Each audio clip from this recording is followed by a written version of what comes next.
So, hello everybody. Today, I'm going to be reviewing two different mods, and I'm going to be comparing them together. The first one is Voxy. We are probably sitting around 60 to 70 FPS, and it is surprisingly smooth, especially since there's so many chunks being loaded in. Wow. I can't believe how good it looks. Now, let me show you the results of the frame rate test.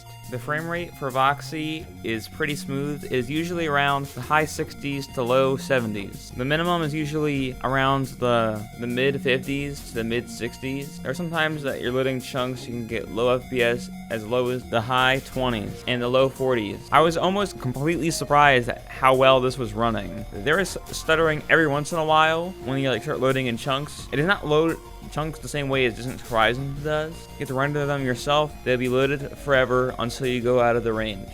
This mod looks amazing with shaders because you can see for miles. Just keep in mind this will run much better without shaders because they're pretty intensive depending on which one you choose. We're now using comparable settings to Voxy, except the shader is set to low.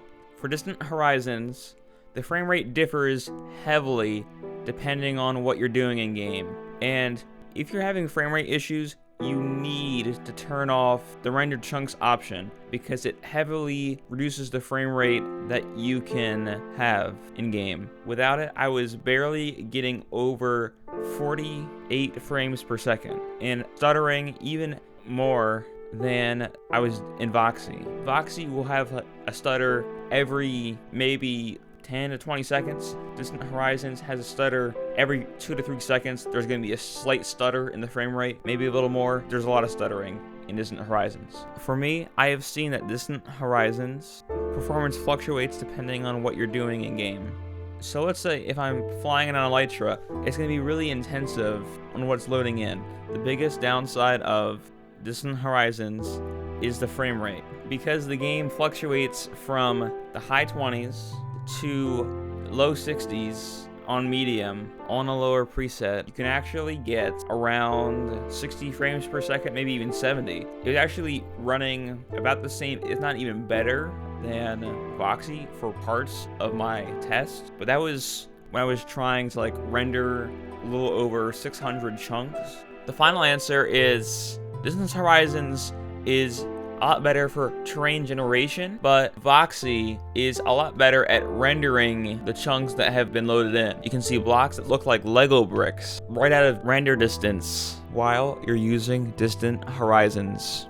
And also, in Distant Horizons, the frame rate is not as consistent as Voxy. I had to set my shader to a low setting to get a nice playable experience. I feel like the only problem I have with Voxy is it doesn't render in chunks like Distant Horizons, but things probably due to lag. And the very big reason that I like Voxy a lot more, even though it's not as visually impressive, was visually impressive from if you're zooming in on a section of blocks. It's a lot easier to spot what Distant Horizons is doing because you can easily tell what is going on because there's very different qualities to the textures, because then you got Minecraft and you got Distant Horizon, which it is very noticeable. It's a lot easier to spot than the same thing in Voxy, because Voxy fakes being rendered in. Thank you guys for watching my mod review. Thank you guys, and I'll see you guys in the next one.